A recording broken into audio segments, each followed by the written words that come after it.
All right, welcome back to Waste Some Time with Jason Green. I am Jason Green. Make sure you subscribe so you can catch up on all these cool interviews we have. My guest today, at just 16 years old, was the youngest female artist to reach #1 on the Billboard charts. She also had 2 #1 singles from that record, went on to sell 15 million records. She has a brand new record coming out very soon called Shadows. We are going to talk to her about that and more right after this. Just wanna waste some time with you. Sometimes it seems too good to be true. Nobody out there to waste time with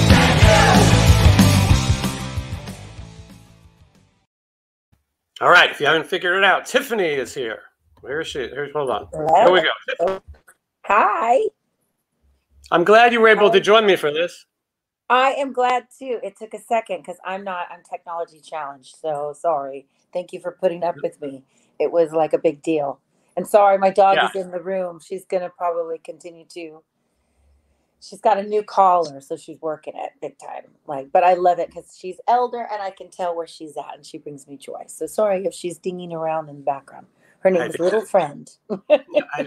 I think that's fine.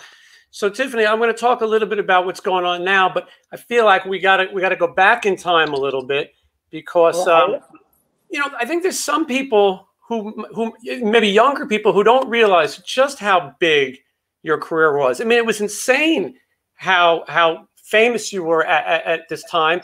You know, Britney Spears and Christina Aguilera now, but in the 80s, you and Debbie Gibson were just massive stars. And this is before you guys were over-sexualized. Now teenage artists are, they're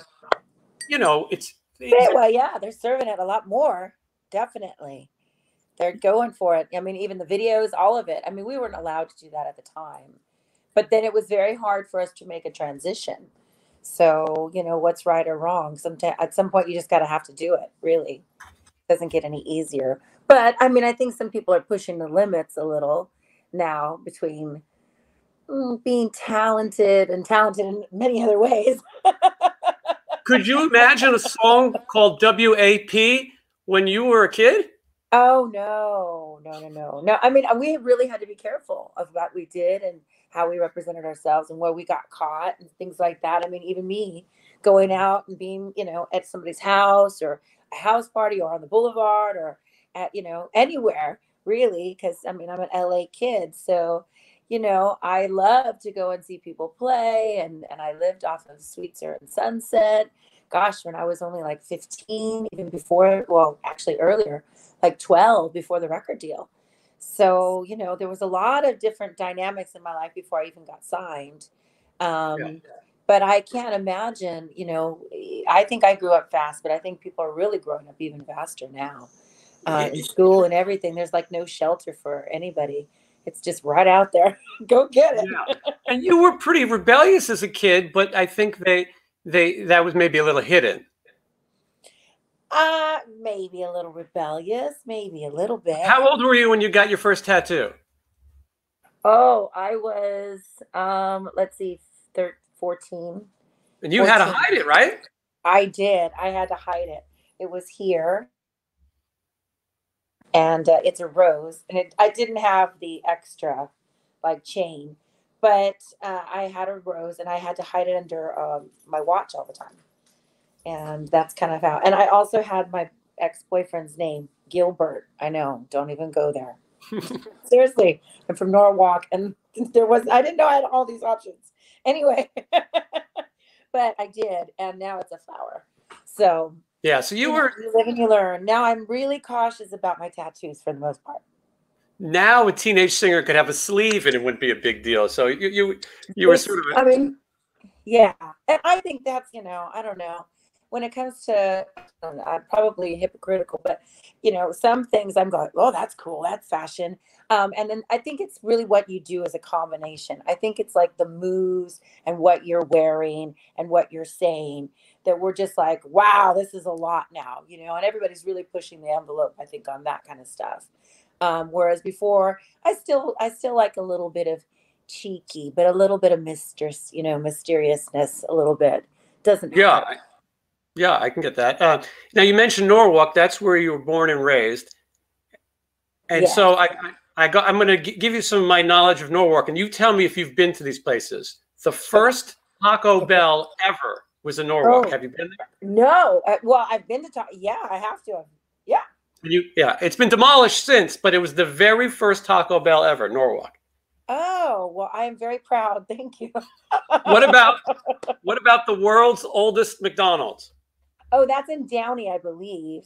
I'm pretty Yes. sure. Yes, it's really cool. It's a drive-in. Been there many times. Thank you very much. And then my favorite, what about Golf and Stuff, made famous in the Golf and Stuff. I love Golf and Stuff. That was so much fun. I got to go there a lot. They did Karate Kid there. They filmed Karate Kid there. Oh gosh, that was like the hangout. My cousin, my older cousin, she hung out there a lot. So I got to like drop her off and then one day go, I want to be that kid. And then I became that kid and I got to go and I thought I was all cool. Did you take your picture? Did you take your picture in the picture booth? Oh, definitely. Who didn't, right? You have to. And Golf and Stuff is still there and looks almost the same. Yeah. It does look the same, which is good or bad. I think I haven't really been in for a long time, but I do think that, yes, it's still there and it's still rocking. The course is still nice. So I'm going to go back there. Thank you for reminding me that. Yeah. But so, and even early in your career, did Hoytaxton discover you? Hoytaxton, yes, for the most part, he did. My dad was really the one, my stepdad, who wanted to, help me in my singing. He didn't know what he was doing. He was like, but you're singing all the time and you're really driving us nuts. And we love you, but wow. And I did. I was always performing and I just wouldn't shut up. So he said, we'll give it a shot. So he went from band to band and he did VFW clubs. I performed in front of the bank, outside the grocery store, all kinds of different places. Lots of charities in the area for Norwalk and Downey and all that. So word of mouth, it was really word of mouth at that time. And he kind of stood outside Hoytaxton's shows. He was touring and he kind of kept coming back, sometimes 3 or 4 times a year.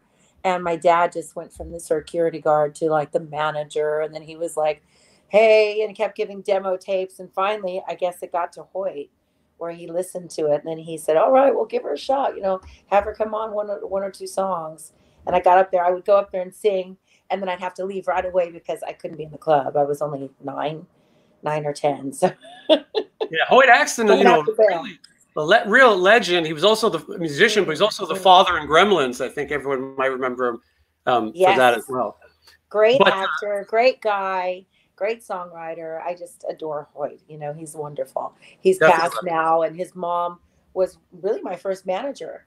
I came to Nashville because he told my family, well, I think she should go to Nashville and see my mom, and I think my mother can help her, and that was Mae Axton. So she was very instrumental as well with like Reba McEntire and Faith Hill, and the list goes on and on and on. But even Elvis Presley. So Mae was, she had some fire for being a woman in the music industry in Nashville of all places, and she was known to be very, feisty. So I came here with her when I was 10, and I stayed for on and off. We didn't live here, but we'd stay extensively for a while and then go back. And we tried the whole country thing, but it was, it was kind of hard to have material where you were talking about, you've lost your man or something at 10. It just doesn't work.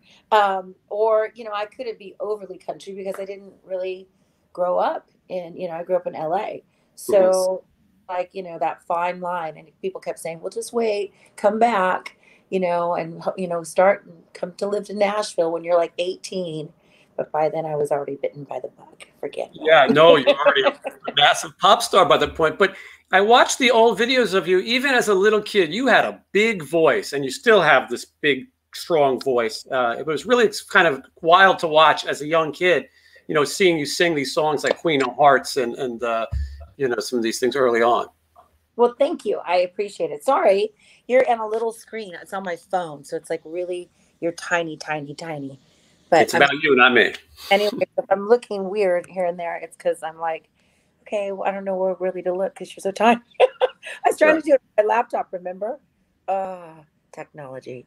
Anyway, if you would have told me I would have been this kind of kid that has to grow up and do this in music, I would have been like, no, no Well, way. that's a great point, because now these You mean I kids. just don't have to sing? I mean, I don't mind all the business side of it, the management side, but all the technology is really do, and the social media is like, Yeah. These kids make more money sharing Instagram posts than they do on their records, it seems like. well, they do.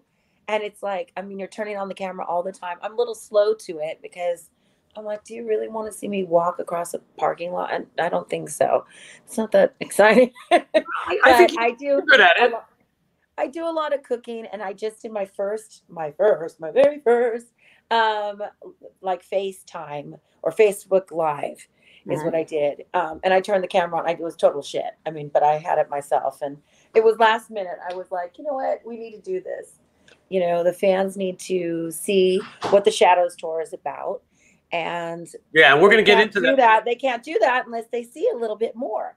Yeah, So we're going to get into shadows and all that. But of course, we got to start with this, though, Tiffany, right here. What are you doing to me now? No, this is Oh, I this is thought you were your going to show some funny picture. this is your life. Or this is your life, yes. Yeah, 1987, right? Sure. Probably record. Yeah, exactly. Probably I think recorded. it is. Yes, I recorded it when I was 14. So 14, and then it was released when I was 15. So yeah, I mean, back in the day, I was still in school at that time. And I don't think people realize that you're kind of a rocker girl at heart. Now it's starting to come more apparent with the new record, especially. But you were into rock music. You grew up on listening to rock music. You were telling me when you were in Norwalk, you would go with your friends, and Stryper would be rehearsing in like a garage. Is that what happened? Well, I wasn't really allowed to do much. I lived with my dad at the time, my real father, and he's pretty strict. So we lived with my grandmother in an apartment in La Mirada, California. And yes, I got to sneak away a couple times and see Stryper rehearse in their garage, which was awesome. I mean, I wasn't really doing music at the time. I was, but I was doing acting, and I was doing some modeling, and I was doing dancing and all these things that by that time I'd become like an LA kid where, my parents were a little further into the industry. So I must have been 13 at the time, right before I got my record deal at 14. So I met George, I think at 14, or the end of my, I think when I was 13, like Christmas time or something. And that was it. We started recording the first album at 14. But yeah, I mean, it made such an impression on me, musicians. My first concert was Patti LaBelle, and my first official concert where somebody bought me a ticket. My cousin took me to that. And I had like, wow, I was just all of a sudden bombarded with all this great music, probably from the age of, gosh, maybe 11 to 13, exactly that. So it made this big impression. And then the following year, I had a record deal.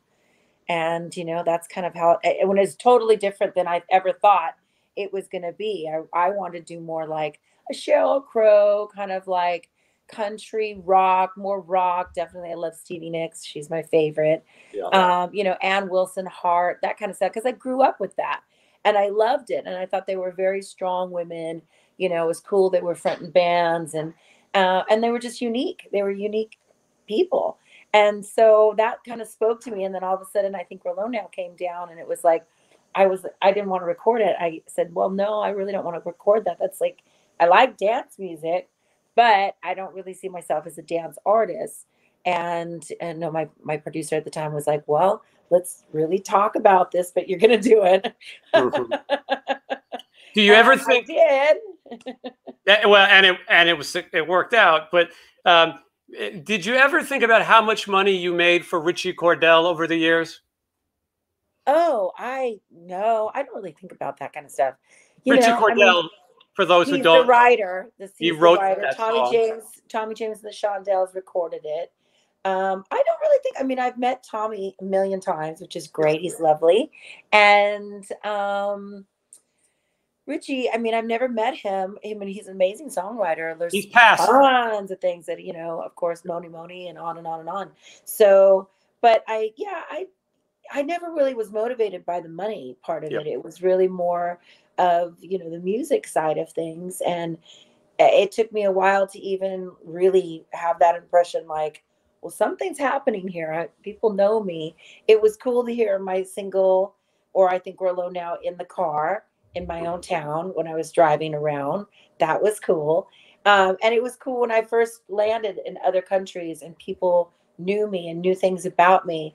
That was like, it made again a big impression on me that, wow, something's happening here. This is bigger than I could ever imagine. I'm really glad that I recorded this song, even though I didn't want to. By the next year, I was kind of like, there's something magical about this song. And I've always felt grateful. I don't really get tired of singing it, believe it or not. Everybody goes, do you get tired? I'm like, no, I'm not. It does have this, I don't know, something about it. It's a very happy song, makes people happy, and people, kind of rock out or goof out or start down, whatever they're going to do. I love it. Well, and new generations discover it all the time. The Umbrella Academy has it on their show, and it charts again.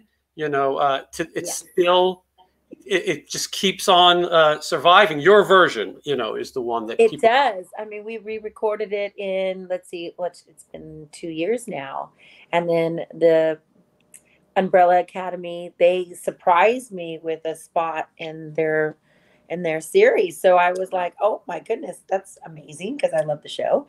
And then we decided to re-record it, really because it was all the new material, as we're going to talk about. All the new material, it was like, there's these stops and starts in your show, and it's kind of awkward. So you want to try to blend that. And I think we've done a great job with doing that with the new music. Oh, but absolutely. Also, re-recording I Think We're Alone Now, because it is one of those songs. It's so much fun. And even done acoustically, I've done it punk, I've done it a million different ways, and I've heard it a million different ways. They all sound good. It is that kind of fun song. So we wanted to rock it out a little bit more and kind of update it. And it came out great. We went also and did a video. So check it out if you haven't seen it. Yeah, I'm gonna link these things. Yeah, see the video. We went back to all the places that we recorded the first video, filmed the first video, and we went to Venice Beach. We went down like Ventura Boulevard, again being an LA girl, but I take you to my high school this time, which is really, really fun. And I've got all my old school friends walking around with me, dancing. And then the funniest part is like us on the Boulevard, Ventura, because this time we're old enough, so we had a little cocktails, and I got people to dance. This is how you get people to dance. Everybody said no, and then I just liquored them up, and they did it. See, that's the turn camera on. Well, I'm gonna link that, and we'll talk a little bit more about it, the single as well. But TiffanyTunes.com, that's the place to get all this information. Yes. But so I'm talking about some of the rock parallels that are in your life that leading up to now, and also on the first album, Dan Huff is one of the guitar players on that record, who was one of the most famous session musicians there is. He played with Michael Jackson. He's on Man in the Mirror. Yes. He played with Madonna. He was also in the rock band Giant. And now he's a huge producer with Taylor Swift and other huge artists. But so it's pretty cool that he played guitar on that first album. I haven't talked to Dan in quite a while, but it is very cool. It just goes to show a lot of the people that I was exposed to early on in my career, even again from like my country days, Mickey Gilley, Johnny Lee, Jerry Lee Lewis, Little Richard, on and on. And then I got really lucky to be around talented musicians who, went on to do other things, produce or become famous themselves. It was just a cluster of great people that really set a standard for me, I think, as an artist, as a songwriter, and as I, continue to grow as a songwriter now. I mean, it's always been my goal to like write something that's just as amazing in my eyes as could have been the ballad that I recorded. So I'm not there yet, but I will. I mean, I've written a lot of beautiful ballads that I think, oh, getting closer. But I just have really high standards for myself. But I think that is because I was around these great, wonderful writers, and people who were just, again, and even songs like I Think We're Alone Now, well written, that you can just do it in different formats. So, again, some of these, could have been All This Time. I just jammed out with Steve McClintock in Palm Springs.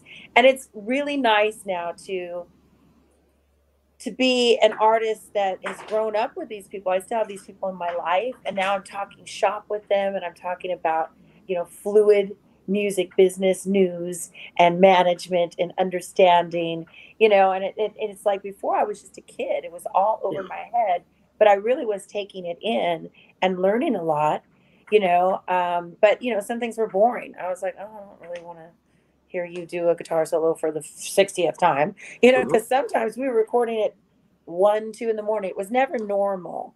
My time of recording was never normal, because we had to record after about 5 o'clock, 6 o'clock in the afternoon, because I had school. Yeah. So I didn't do my vocals until 1 or 2 in the morning. Crazy for a kid. Yeah. One of the things, Tiffany, that I thought about your career was because you were a kid, it seemed like there was always managerial people in your life, obviously. And so maybe you weren't allowed to write songs yet. And so even on your second record, more Tommy James covers and things and other people having suggestions, it wasn't until later in your career that I think you were able to show that you can write your own songs. And now you've proven that. Well, I mean, I hope I have, I don't know. I can't really answer that question other than I love doing it. And it's a great honor for me when people go, oh my gosh, I love that. And I expect could have been or something. Then when they say, I love that song, and they say, Pieces of Me or, Can't Stop a Heartbeat, whatever it is. And I'm like, oh, that's mine. Well, thank you. I kind of, dork out a little bit because it's very humble where I'm just like, well, that means a lot to me because that's what I do now. I mean, that's, kind of, it just comes pouring out of me a lot of the times writing songs. It's frustrating because I don't really play an instrument that great. I play a little piano, but you really don't want to hear that. Trust me. Well, it's for and I hope to be better. I really do hope to start to practice and find that time. But right now, under the umbrella of everything that's going on, it's hard. Like we were talking about before, the social media aspect, the managerial aspect, the being a celebrity, and then all the other facets that I'm doing, plus touring. It's like, whoo, okay, got a full day right now. But it takes it all. So I'm learning so much right now. Yeah, it's very do it yourself now. It doesn't matter who you are. So listen, I know you've talked about some of these things a million times and we're going to move on, but I got to ask you, of course, about this, which is the shopping mall tour.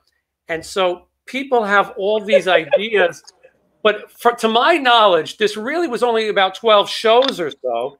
And I think you were playing 3 short sets a day. Is that how it worked? That's how it worked. We would fly in usually about Friday.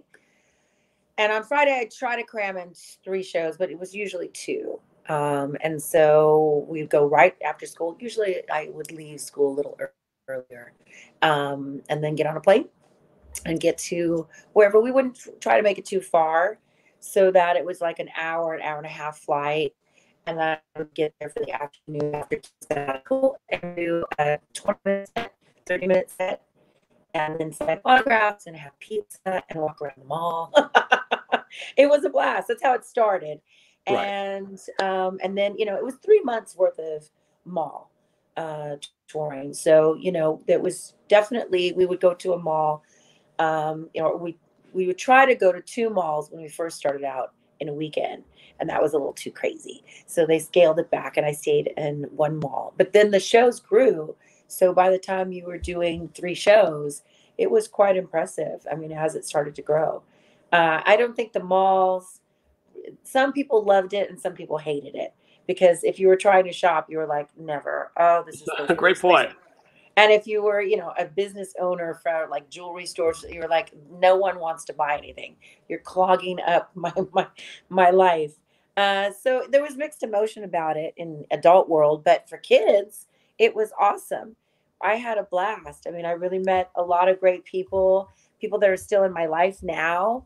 And, again, I come from country background, so it's all about being kind of open and you're not bigger than your fans. And, it's very humble. And the mall tour just kind of set, again, that foundation, the genuine like friendships that I could build, or even fans that were connected to me who are still connected to me now. There was, again, something magical about it. But it definitely got to the point where you weren't able to walk around the mall anymore. Once MTV starts playing your videos and people know who you are, I don't think you're able to walk much of anywhere, are you? Well, yeah, it depends. You know, really, not in the malls. I mean, I still get looked at the mall. Definitely. I just got busted at the mall in LA, and I wasn't, again, I had a mask on because that's what they're still doing if you're shopping. So I had my mask on, and then all of a sudden I was like hearing this song, and I was like, whoosh. I was like, oh, that's I think we're now. So I turned the camera on and kind of dorked out a little bit about it because I was like, I thought it was funny. But as soon as I sat down, the girl that was helping me with the shoes, she was like, I didn't want to say anything, but we back here, we've been talking about it. And then I saw you, and then we were hearing the song, and then I saw you think it was funny. So I feel comfortable saying, oh my God, you're here. Well, seeing Tiffany at the I was wall. like, well, thank you. That's like saying, you know, Mickey Mantle at Yankee Stadium. Yeah, I have my mean shoe addiction. So I was like, well, girl, yeah, I have to get some shoes for the tour. Yeah, well, very cool. Now we're talking about your career taking off. Here you are. Oh, I wish it was bigger because, again, it's so small. And, yes. But you're I on see Johnny Carson. Johnny, yeah. And you're sitting on the couch being interviewed after you perform, and Betty White is sitting next to you as well. How crazy. Isn't that cool? I love her. She is amazing. I didn't know at the time how amazing, but yes, that is so fabulous. And Johnny Carson was like a milestone. It was like a big deal. Merv Griffin, Johnny Carson for my family. That was like when my family kind of was like, you've made it. We're proud of you. Well, you were, when I look at it, I think, how is that possible? But you were so young. That's why. You're still young. Your career started. Yeah, well, your career started at such an early age that it seems so crazy that you were on the Tonight Show with Johnny Carson. Obviously, you knew Ed McMahon because you were on Star Search as well. Well, I lost Star Search. Yes, it was one of the first times that I did a talent contest that, I lost. But I understood why. I mean, it was my first real exposure to Hollywood and what the requirements there were. Although I was a dancer and an actress and doing all the auditions wrapped up in one package through singing, that was a little different. I really hadn't, again, I was doing country. So it was more of a different kind of live performance. Star Search was a lot of, and more to the camera, and then you're all of that, a little more showy. And this little girl, I still remember her name's Melissa Hardin. Did she go on to do anything? I don't know, to be honest with you. I think you won.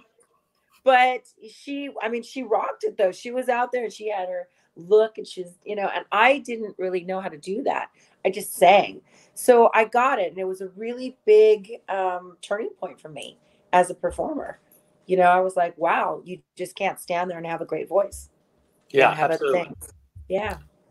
Just to give people an idea of how famous one of my favorites. Tiffany is. Here you are with Michael Jackson. So you might have came in second on Star Search, but I think in the long run, it worked out.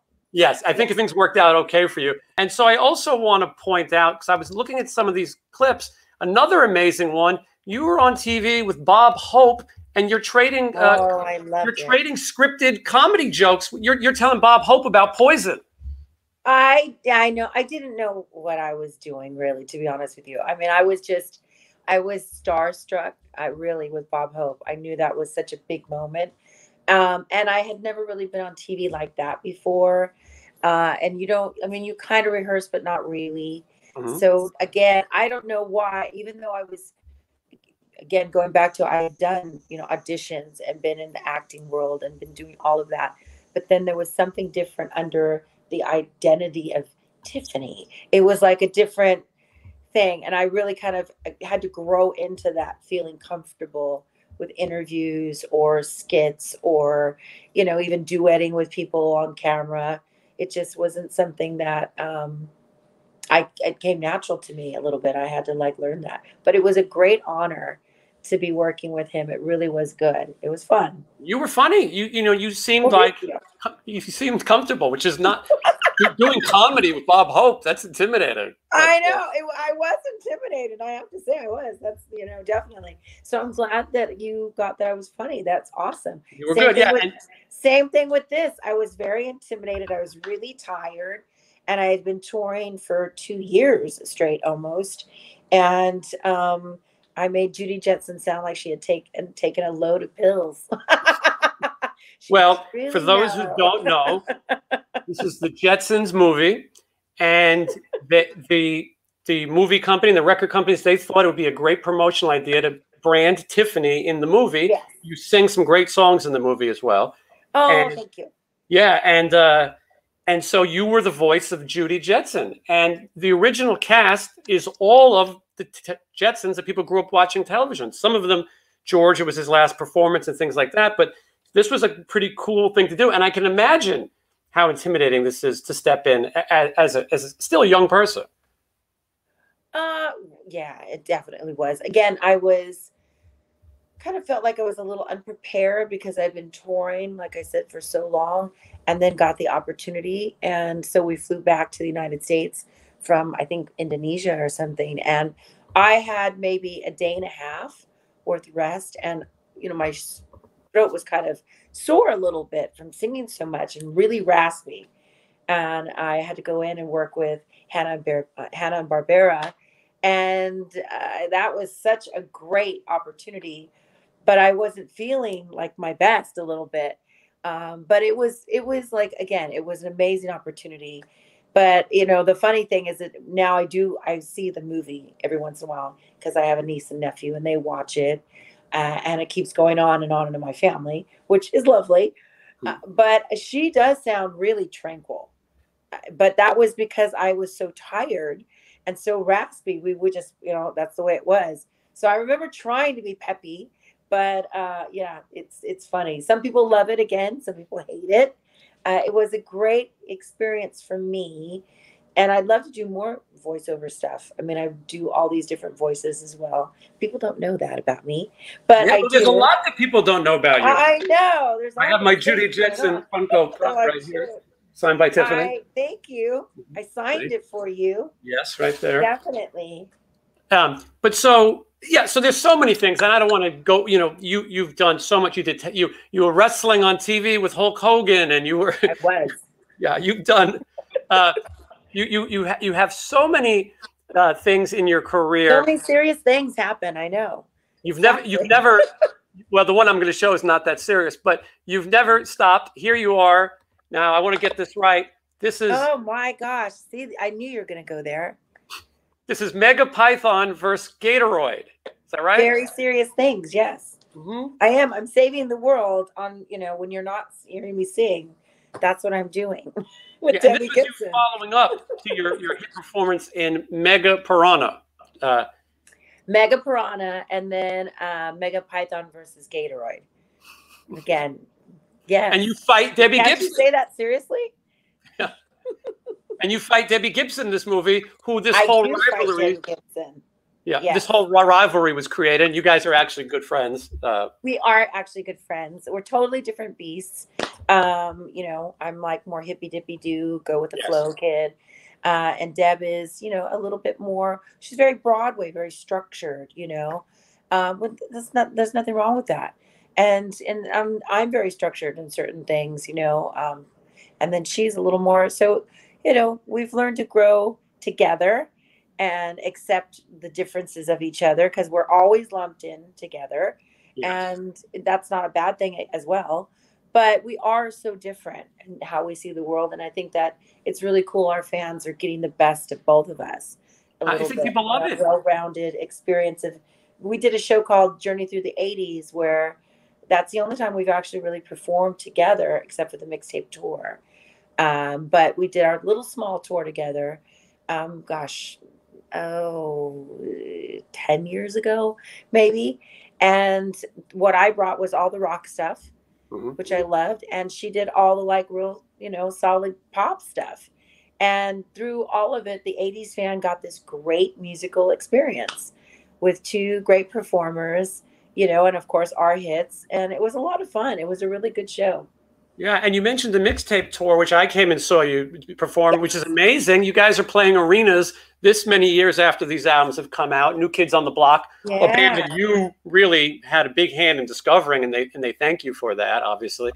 That tour was a big success, and people really loved seeing Salt and Pepper, Debbie Gibson, Tiffany, Naughty by Nature, New Kids on the Block, all on one stage playing their hits. And you talk about people having a fun time, and this is right before things started to lock down. So it was sort of a nice way for people to have that.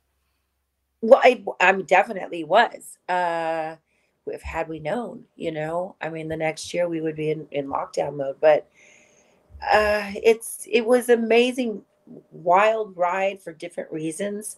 Seeing all of that and the response to it was, again, the emotions were wonderful. It was so uplifting and so connecting with people.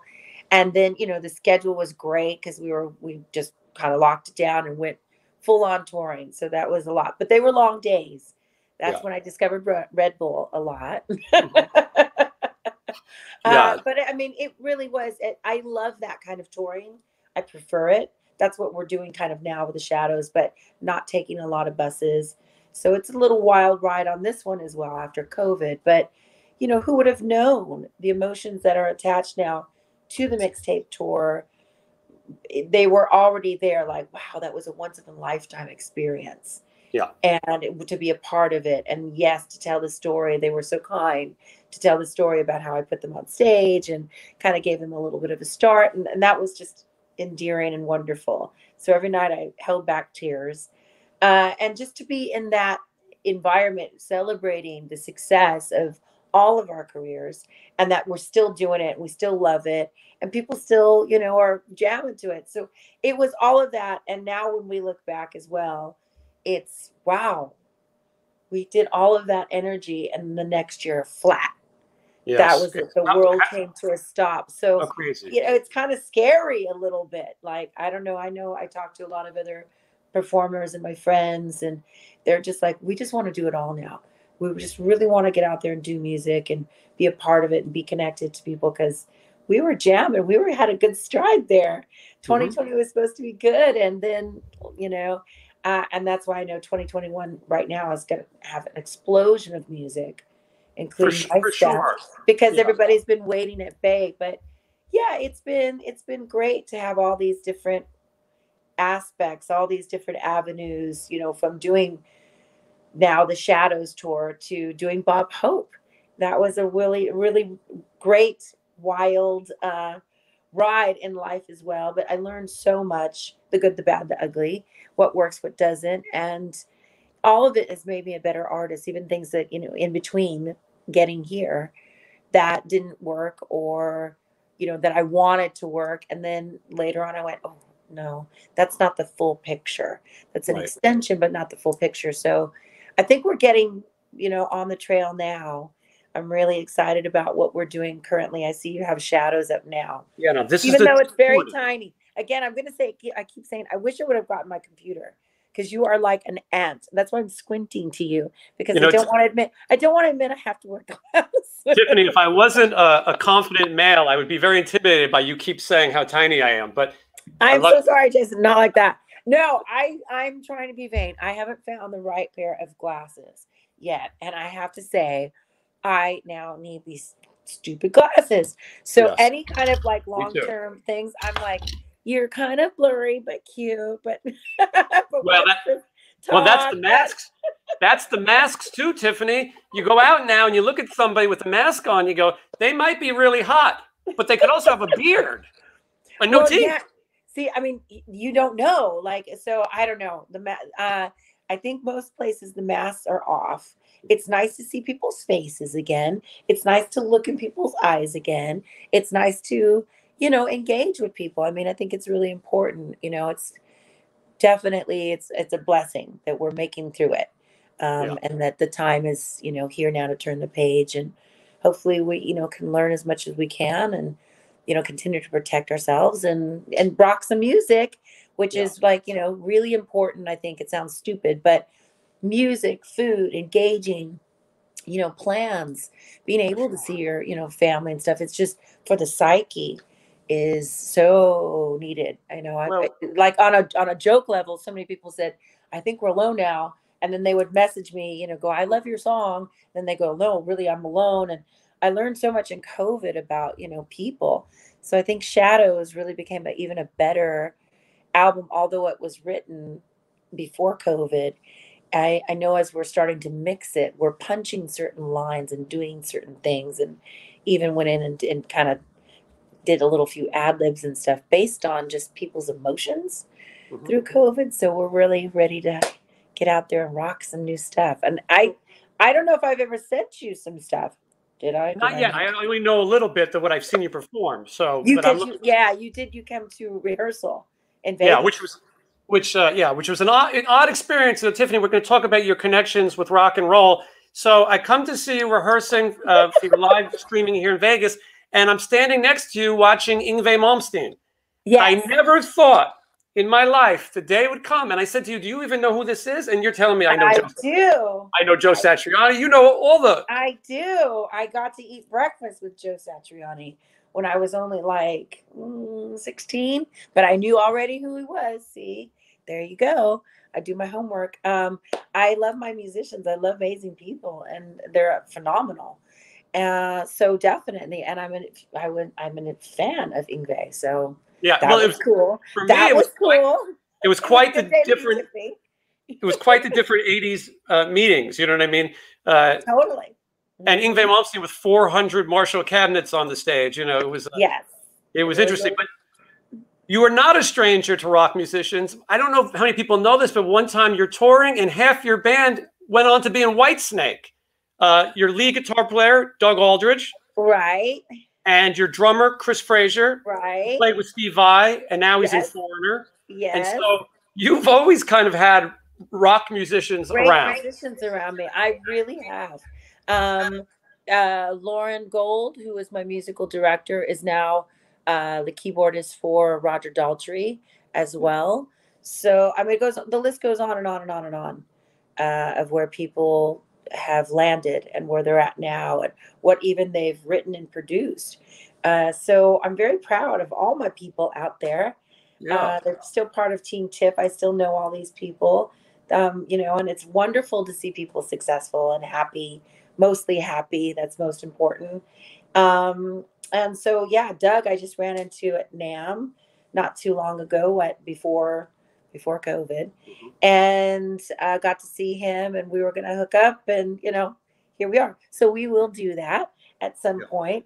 Again, it's nice. It's a real honor to have people that you work with stay in your life, and you kind of had your season, and then they have to go on and grow and do their own thing. That's kind of usually that's pretty usual, the usual jam. But it's nice to have them in my life still. And well, Tiffany now is your it's like amazing to see on Facebook. You can just swipe. I can be a part of everybody in 10 minutes. It's great. Yeah, for sure. Well, I was saying Tiffany is your brand, so musicians are going to come and go. It's always going to be, your thing. It's you, obviously. Well, the music. Yeah. I mean, yes and no. I mean, definitely. I usually keep a band for a while, just because it sounds, especially right now with the Shadows tour and stuff like that. It's great to have some of the players that I have on the road with me. They're definitely amazing, but recording it as the last two albums, which is way more technical than I had really ever been as a musician, was again being housed in a residency in Rockfield in Wales, where Bohemian Rhapsody, all these great songs have been written and recorded and produced. It was like, again, if the walls could talk. So the last two albums particularly have like a really good sound that I want to keep all these people. Yeah. Let's talk about the touring band, Tiffany, because listen, you got things to do. I'm watching the clock. I'm already keeping you long. But I do. I see it's going to be raining outside, so we might get cut off anyway because it's massive storms out where I live in the country. It's no joke. Tiffany's a pro. She's already warning me that the weather might go out, meaning if she wants to leave, she'll just pull the plug. No, it's I told you before, it's like been crazy. I'm in Tennessee, and every time I come home, it never fails. It starts to rain. So I'm so bummed. But then when the sun does come out, that's why I have flat hair, everybody. It just goes. So I did curl, I did prepare.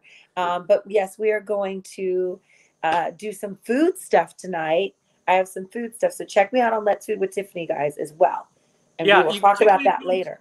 TiffanyTunes.com has links to everything. There's going to be a cookbook even, but we're gonna plug everything in a minute. But I want to make sure we get to the current band. So Mark, your guitar player, he's been with you for a while. He was in an English band called The Killing Floor. Yes. I don't know if he's still in the band, but he's still in the band. Yep. Yeah. And that's a harder edge kind of band. You know, it's definitely different. Yes, definitely more punk. So I mean, obviously they're all taking, you know, it was COVID, but I think they're going to start releasing some songs as well here pretty soon, just singles, because Mark is so involved now with production. He's producing other people as well, so that's up and coming. And then of course his involvement with me, it's just on a daily basis. We're out touring. He's my musical director, my partner in crime as a songwriter, and we're, you know, wanting to move forward with like TV and film and different stuff. There's so much that I think both of us as business partners have really learned in COVID is just, you know, you just can't depend on one thing. And touring was really our primary, you know, our primary thing, even in the Killing Floor for him.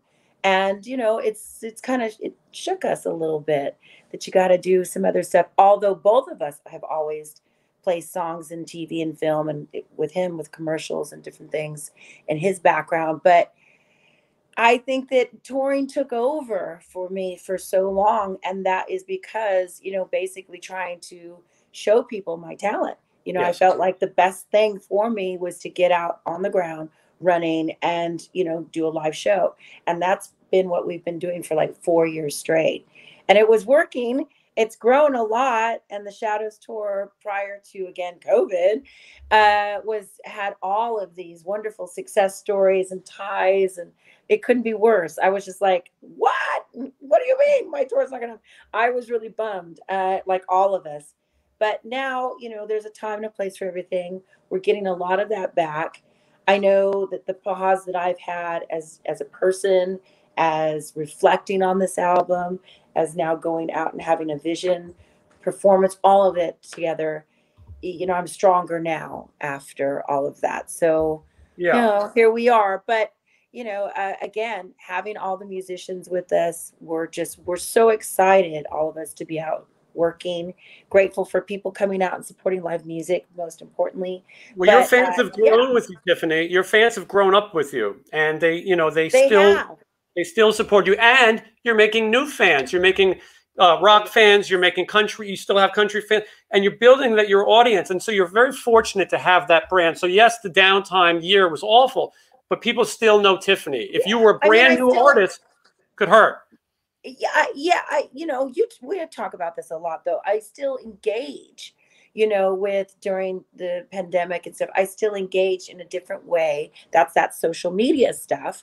That, you know, I'm like, but it made sense, and it was allowed me to kind of pull all these different directions into what I'm doing now. And now coming out with Hey Baby, You've Got Up, the first single, which is kind of a little bit, there's that Mark Alberici sound. I feel like his punk background is really infused in this record. And then you've got my pop vocals over it. And my, you know, I wrote the song about being, you know, a little cheeky. It's like an adult fun. It's like, you know, hey baby, you know, we're doing this, like, you're mine.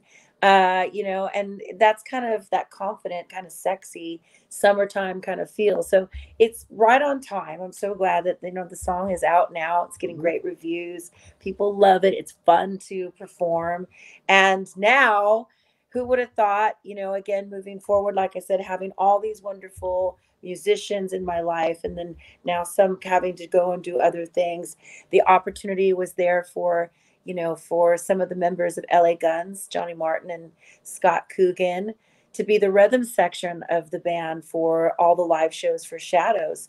So yay, I am thrilled. We've done 2 shows. It's been amazing. The sound is there. They bring even more to the songs, and definitely the showmanship is amazing on stage. And they've been really great. So they're part of the record. We do have a second single coming out called Keep On Swinging with entire LA Guns, Tracy, involved. So I'm very excited about that. And that just kind of came to be again through Mark. He was like, Rival Sons were fans, and he was like, you should do that song. And we thought we would just do it live, and then it became an idea to re-record it, which I thought would be really fun. And then it just became an idea to record it with Johnny and Scott and Ace. And so because they're friends, I mean, basically of Mark, and then I've become friends with them. One-stop shop. Yeah. And it just made sense. And then Tracy heard it and he was like, oh, well, I want to be a part of it. And I thought that was such an honor and full circle and lovely. So Tiffany, that's what we're doing. The first show that my punk band played here in Vegas was at the Hard Rock Cafe before they tore it down. Drummer was Scott Coogan. So yes, he told me actually. So we talked. We didn't get a chance to talk. I didn't tell you this before we got online here, but yes, we were just in Texas together. We did great shows. We start again in Chicago, and we'll be going out together until November. So, TiffanyTunes.com, everybody, lots and lots and lots of shows. You're kind of doing it old school then too, and I won't need my glasses. See, you won't be blurry. Well, you're kind of doing it old school, Tiffany. Like you were saying, you're kind of getting in the van and going and playing shows. I think, a lot of people are used to the weekend fly dates. You're going out there and playing the bars. No, I'm old school still. This tour just kind of lent itself to that a little bit. We could have went bigger, but it's just not necessary. And so many different venues are doing different things. Some feel comfortable with meet and greets, some don't. So again, we're just learning right now. But to be able to be out on the road, I'm grateful, thankful. And, debuting the new album. And then having, like I said, Johnny and Scotty out there is bigger than I even thought. It sounds amazing. And, so right now there's so many different things that are like coming through the pipeline of opportunities. This tour is not going to be easy. It is going to be a little bit like we're going here and then we're going to go there but that is a little old school mindset. I think it's kind of necessary right now. Again, and so many people are reaching out to come to Michigan or come here. And as things are progressing and opening up, we're getting phone calls. So if we can make it happen, we're going to make it happen. We love playing music. I think everybody's, again, mindset and temperature is exactly that we just want to live music. We want to give that energy out and enjoy it. Yeah, absolutely. So Tiffany, when does the Shadows album come out? Is it October? It comes out for my birthday, yes, in October. So I'm not too sure what exact date, but sometime in October. Your birthday. You just don't know the day the record comes out. I just don't know the date. That I don't want to obligate the label and get in trouble. I don't know if they know exactly what date in October. But right. The month of I celebrate the whole month. It doesn't matter. I don't blame you. Yeah. Yeah. Well, you're only going to be 27 one time, right? Or well, exactly. So do it up. A couple times. Do it 2 or 3, 4 or 5 times. Absolutely. But so they can get like a sneak peek, though. People can go to TiffanyTunes.com right now, and they can hear "Hey Baby," which will be on the album. They could also hear the new version of "I Think We're Alone." You with me? Sorry, this is a good conclusion to our interview. This is like Cribs now. Well, now it is because I have to cook cooking for my friend. I told you we really are doing some segue to cooking, but yes, and I can smell it. We can't burn it. Otherwise, that's like not going to happen. Well, what are we having? Really good. What are we having, Tiffany? I am making just little pork strips, but I marinated them in, well, if you'd like to know, I marinated them in mustard, actually, and Worcestershire sauce, and a little bit of dried mustard as well, a little bit of chili and lime, just a little. A pinch. Celery seed, just a pinch. Celery seed, because it'll make it a little bit of salty, and just a pinch of salt because they can add theirs. And then I put a lot of water in there and some chicken stock and just let it kind of stew and stew and stew and stew. But now it's needing some love from me. Tiffany, so, I can't help but ask, is there a Christmas tree? Now I burnt my food. Is there a Christmas tree behind you, Tiffany? Oh man, yes, there is. I'm not taking it down. I don't care. we had a flood downstairs, so everything came upstairs, which is not really feeling it, but we'll get to that. So we're remodeling downstairs, which is the studio, but thank God nothing really was damaged. But like it was very Inception, the movie Inception, like there's water coming from every source. So not cute, but it happened. Which Yeah, led well, not I taking think Christmas down my trees should be all Christmas year. tree back there. Sorry. And I think it's great. we just undid the trailer. We're unpacking. We really are like road dogs, people. My house is Tiffany, it's usually glamorous, but it's not right now. But this is going to be a 4th of July tree. So stay with me, people. trees can be all year. Tiffany, I want to make sure I say before we wrap up, you had a great Christmas single that came out, I think 2 years ago before this nonsense. And then one of the things that you and I worked on together is with Sin City Sinners, we put out a Christmas CD. Yes. And Let It Snow. I wanted to do a version. I had this idea to do an arrangement that would sound like Susie Quattro singing Devilgate Drive, but make it Let It Snow. And I said, I think I can talk Tiffany into this. And you're kind of always game for different things. So yeah. Paul Taylor from Winger, who lives in Nashville also, he has a studio. He recorded your vocals, and it was so cool. And I didn't even mention, you came and sang with Sin City Sinners some rock songs and Sweet Child of Mine and Pretty Vacant, which you actually played Pretty Vacant with Glenn Matlock from the Sex Pistols, who wrote it. I did. I didn't recognize him. Oh gosh, that night was another Tiffany story of like being so stressed and so nervous that I wasn't even paying attention what was around me or my own name or anything. And then like there's a poster of the Sex Pistols before you actually walk on stage, and I just found it like annoying. I was like, I don't need that stress right now, because I come from Orange County and they were calling me for rehearsal, and I was so late. Literally everything happened. Like trucks were overturned. There was just on and on nonsense. So by the time I pulled up to, I think it was the Roxy, I pulled up and my makeup artist and my publicist was waiting. And I pulled up and I go, move it, fucking tow it, fucking sell it. I don't give a shit. I never want to fucking see my car again. And I threw them the keys and I walk in there. Then I hear Dave Navarro and he's like, okay, we'll give her like a couple more minutes. And I go, no, I'm here. I'm here. And I walk running up to the stage and I don't see the stairs. But I use the stage like this. So I climb up to his feet. Mm-hmm. And I'm like, I'm here. And he's like, yes, you are. And I couldn't remember the song, although I love the song, Pretty Vacant. I just couldn't remember it. It was driving me nuts.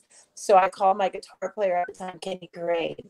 And I said, Kenny, I need to like work with you. I have to like practice this song. I don't like being late. So I was like frazzled. And it literally was that much traffic getting there. And I was just so frustrated by the time I got there that, I was just like, and I hate being late, especially when you're trying to meet people and all that. And people don't think that I can sing rock. So all of the pressure. And I was like, oh, here we are. So I sat with Kenny like a weirdo, I remember, for like 2 hours while he was just strumming Pretty Vacant. And I was like, okay, do it again. He's like, okay, you're getting weird. And I was like, I don't know why. So when I got backstage, I wasn't even paying attention that it was Glenn Matlock. And I started talking to him about England and that I lived there part-time. But he was just a nice gentleman. And then all of a sudden they said, and now to the stage. Yeah. I looked at him like, oh, how come you didn't tell me? Yeah, I just looked at the poster like, oh, okay, great. Hello, dial it in. But yeah, well, that's pretty punk rock. That's to do. I mean, it's like he's amazing though. It actually struck up a little bit of a friendship with him. And, I hope to work with him at some point. I invited him on Pieces of Me and it just didn't work out. I wanted him to play on it. So next time, definitely. He's one of my favorite people now. Yeah, of course. Now you recognize him, so you're set. Now I recognize him, see? It could have been worse. You could have thought he was Sid Vicious or something. You know what I mean? I mean, I think I was so freaked out and so stressed out. I wouldn't have noticed. I mean, seriously, I didn't even know my own name. I was like, you know, that's what, again, it's so hard sometimes because I think I've grown into people either judging me or not knowing or whatever. And you have to grow into that confidence. But for a while when I was like, okay, well, I'm really going to show people I can sing, and I'm not going to sing just I Think We're Low Now. I'm going to sing some like really cool material, and, you know, it's going to be, and I know people are going to be like, what the, you know, so I'm going to take the hit. It's going to be a lot of fun. But, you know, I'm like, so it stressed me out for a long time. It still does a little bit, because you want to live, you know, your dreams, and you want to be good at, and you want people to get it. But I think that's happening now, and I'm very grateful. But now there also is a confidence that I can actually enjoy it. For And so sure. that's because of all the great fans that have, you know, been there forever, and the new ones that I'm making. And I think, all again, going back full circle, Mr. Jason, who I love very much. You know, I love you, and Oh, you're a thank you. great guy, and I adore our friendship. But thank you for this platform to talk about my story as well. But, you know, again, going full circle, it's like all the musicians around me, you know, they're making it happen. I'm having Johnny and Scott on the tour is up the stakes, and it's amazing. And we're getting the word out there, and it's really built a whole different fan base for me. And, you know, I'm grateful. They're like, I didn't know. I'm so sorry, but wow. I'm like, that's cool. I love it. And I'm hoping to continue that reaction. That's kind of like my goal. Yeah, you know, I talk to mostly these hard rock and heavy metal and punk guys, and so when I tell people I got Tiffany coming on, you know, they're like, they don't get the connection. And I think when they see you and they hear your music, they will. I think a lot of people know you as singing to a backing track of I Think We're Alone Now, because that is clubs pay good That's money to part have of you the do that. deal. Especially for me. I mean, you know, that's kind of how I got my start, obviously, in the mall tour, and then did a lot of dance stuff. And, you know, I mean, there's nothing wrong with that every once in a while. But for me, I'm better with a band. I started out as a live performer in my country days, and there's just nothing like having that, you know, interaction with other people on stage. And you know, even, you know, a lot of times having those people in front of me, I up the stakes. I mean, you know, there's more production in the shadow show, so you can't really go off grid. But I love that kind of natural stuff where you just roll with it and see what happens if people can hang. Well, these new songs have big hooks, Tiffany, big hooks. They're catchy. Some of it sounds like Blondie. It's a little heavier. Yes. It's a little more, you know, it's really fun. And I think that people are really going to like it. Whether they knew Tiffany before or not, I think people are really going to enjoy this new music. People should go to tiffanytunes.com and they can listen to Hey Baby, and then also hear the rocked up version of I Think We're Alone Now. Yes. Plus, all the other things that you have, the cooking, and you've got all kinds of interactive things with your fans that I think people should check out. I appreciate you, Tiffany.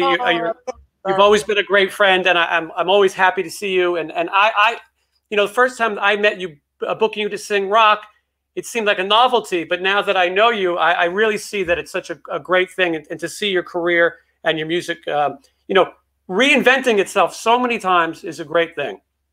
Well, yeah, I mean, you know, it's just taken a while to get to the master plan for me. This has always been the right plan, and this has always been the direction, and this has been, you know, so it's taken a while, but here we are. And, you know, again, I'm very grateful. I love what I'm doing. Lucky to be doing what I'm doing. Now I just have to get this crazy hair to tone. Every time, that's why I keep playing with it. It's driving me nuts, Jason. I think it looks good. Because of the humidity, I can tell like it's getting bigger, bigger. So yeah, I don't think I can live there. Say goodbye before my hair really freaks out, and it's yes. Tiffany, everyone will come see you on tour when the record comes out. I have a feeling this is going to be a long promotion, and even into next year, people will have a lot of chances to see you. Yes, definitely. The plan is to go to Europe and other countries next year, first part of next year. So touring all the U.S. until the end of the year, and then hopping over to other places that we're allowed, and throwing that out into the energy, you know, good vibes and stuff for everybody, and that we're getting through this. So, you know, now it's time to rock some music, like I said, some food, and you know, good health, and being around people and resuming our lives. So I'm very glad to have new music and to be able to do that. Absolutely, Tiffany. I look forward to talking to you again soon. Oh, thanks, babe. Thank you. Awesome. Lots of love.